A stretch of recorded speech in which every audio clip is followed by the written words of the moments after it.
Občina Sevnica veliko v tem trenutku nameni za šport, kajti po različnih investicijskih ciklusih je v tem obdobju, v teh letih kar veliko investicij na področju športa. To je za športnike izredno pomembno na dolgi rok, na kratki rok pa je pomembno, kako teče letni program športa, v katerem zagotavljamo tista sredstva, ki omogočajo delovanje društvom. Tudi ta sredstva zagotavljamo na več načinov. Zelo pomemben je razpis, preko katerih se financirajo društva neposredno.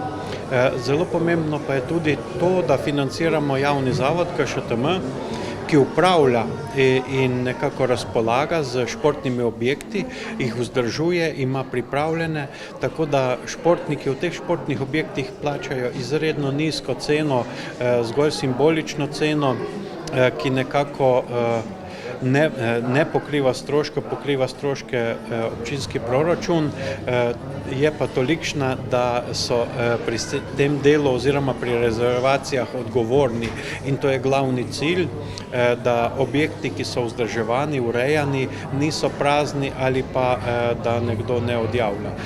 No, bodoče pa si želimo še izboljšati standard športa. Stadion je nekako v pripravi, v letošnjem letu se nekako osredotočamo na prenovo bazena in s tem bo športna infrastruktura bistveno izboljšana. Ne smemo pa pozabiti tudi tistih malih športnih igrišč po manjših krajih, to so praviloma manjša košarkarska igrišča, asfaltna igrišča. V lanskem letu pa je bilo postavljeno tudi malo igrišče za mali nogomet na umetni travi, ki je tudi lepo zasedeno.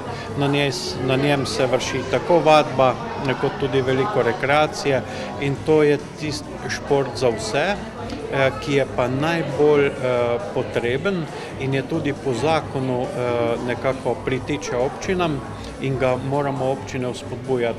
To je naš cilj. Vesel sem, da so fitnesi na prostem se po različnih krajih dobro prijeli, da jih ljudje uporabljajo, da nekako živijo zdrav življenjski slog.